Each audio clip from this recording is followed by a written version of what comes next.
Hey, what's up, Solutioneers? Welcome back to the Upstream vlog. I'm Marcel Howard, the Policy Analyst and Coordinator here at Upstream. I'm not sure if you've watched our previous vlogs, but we'll be using this space to delve deeper into topics about our mission and work, like reuse in food service and delivery, the connection between climate and reuse, and how to get involved in creating the new reuse economy. But today, in honor of Black History Month, I want to talk to you about the environmental justice movement and what that meant for Black and Brown communities across the United States and what it means to us here at Upstream. The environmental justice movement, or EJ as it's referred to, addresses a statistical fact. People who live, work, and play in America's most polluted environments are commonly people of color and the low income. Environmental justice advocates have continued to show that this is not by accident, as these communities are routinely targeted to host facilities that have vast negative environmental impacts. A landfill, dirty industrial plant, or truck depot, for example. What many refer to as environmental racism is something communities have been battling against for decades. The environmental justice movement was born in the low-income, rural, and majority Black community of Warren County, North Carolina.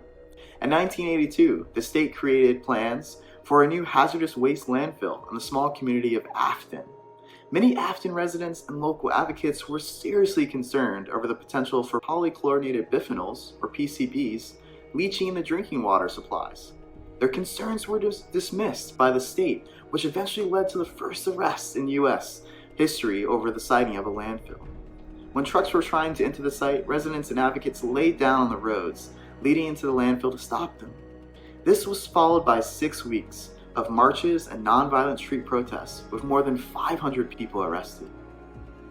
Unfortunately, the people of Warren County lost the battle as the toxic waste was eventually deposited in the landfill. However, even though other communities of color organized against environmental threats in the past, Warren County was considered by many to be the first major milestone in the national movement for environmental justice. Nearly 9 years later, the environmental justice movement officially came to the forefront of American politics. In October 1991, the first National People of Color Environmental Leadership Summit met for 3 days in Washington, D.C.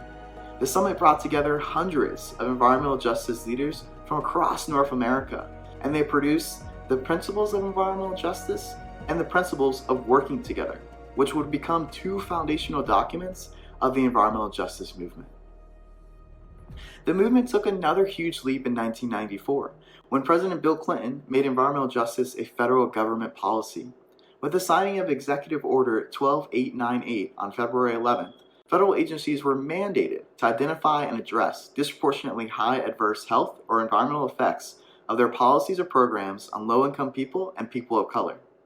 The executive order also directed federal agencies to look for ways to prevent discrimination by race, color, or national origin in any federally funded programs dealing with the health or the environment. Over the past 2 decades, environmental justice organizations have formed across the country to fight against environmental racism. Many of these groups have become deeply rooted in their community's fight for environmental protection and social change. Even so, we are still dealing with the historical scars of an environmentalist movement that has traditionally only incorporated white voices and concepts. One of these scars runs right through one of the most influential cities on the planet and where I currently live now, New York City.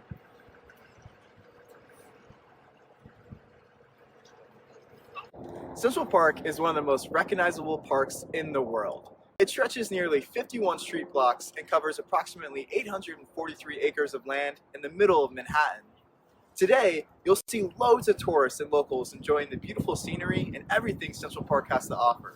Over recent history, Central Park has been viewed as a win for the wider environmental movement, gaining various nicknames such as the lungs of the city and a fresh air safe haven in the city. However, the creation of Central Park has a very dark history. Prior to Central Park being built in 1857, there was Manhattan's first significant settlement of Black property owners and the epicenter of Black political power in Manhattan during the mid-19th century, Seneca Village. Stretching from West 82nd Street to West 89th Street, Seneca Village allowed residents to live away from the more built-up and racially discriminatory sections of downtown Manhattan. Residents of Seneca Village were viewed to be more prosperous and stable than their counterparts, with approximately half of them owning their homes by 1855. With property ownership came the right to vote, as New York State required African American men to own at least $250 in property and hold residency for at least 3 years to be able to vote. Of the 100 black New Yorkers eligible to vote in 1845, 10 lived in Seneca Village. During the 1850s, the city was grappling with extremely unhealthy urban conditions and wanted to create a space for open recreation. In 1853, the New York State Legislature enacted a law that originally set aside 775 acres of land in Manhattan to create the country's first major landscaped public park. This was greeted as a great opportunity to build upon New York's mission to become a healthier community, but it also openly displaced one of the most important African American communities of that time. Central Park was eventually developed, and the residents of Seneca Village had their land taken from them through the process of eminent domain. Over the decades that followed, the history of Seneca Village diminished and was all but erased until 2011, when an archaeological excavation of the area uncovered significant remains and artifacts. Seneca Village represents a historical scar for the white environmentalist movement, but those scars have continued to be created to this day. Environmental justice groups across the country continue to fight various prominent issues facing their communities, from lack of access to safe drinking water, to the impacts of extraction of natural resources, to the disproportionate impacts of climate change. These groups are consistently fighting against the creation of further environmental scars that could lead their communities to have the similar fate like that of Seneca Village. Today, we live in a society where corporations have built their business models and supply chains around a culture that embraces a throwaway and disposable paradigm. This paradigm encompasses traditional white environmentalist concepts that have disproportionately affected indigenous communities, communities of color, and lower income communities.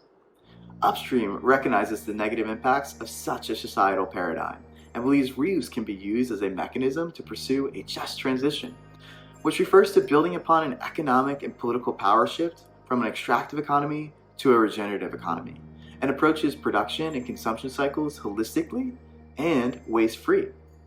In addition to being a catalyst for a just transition, reuse can produce strong benefits for impacted communities. Reuse helps reduce overall pollution, toxic chemical exposure, and litter, and can greatly improve the overall living conditions of a community. In addition, reuse creates economic opportunities across the supply chain, where local jobs are the priority and can be created and filled by those in the local community. Lastly, reuse can be used as a mechanism for greenhouse gas mitigation, as reusables have smaller CO2 impacts than their single-use alternatives, which are proved to be beneficial to those communities impacted the most by the effects of climate change. At Upstream, we believe reuse is a part of the solution to help move our society away from its current throwaway paradigm. In addition, we believe it can also help create indisposable communities that have equal access to economic, social, and environmental opportunities. With this said, Upstream is focused on embracing environmental justice principles and strives to continue prioritizing this work by helping the wider reuse movement understand the strong connection that exists between reuse and environmental justice. I hope you enjoyed learning more about the environmental justice movement and hope you continue learning and discovering about Black leadership this Black History Month and beyond. Don't forget, if you enjoyed this, make sure you like, comment, share, and subscribe. Thanks for watching. See you next time.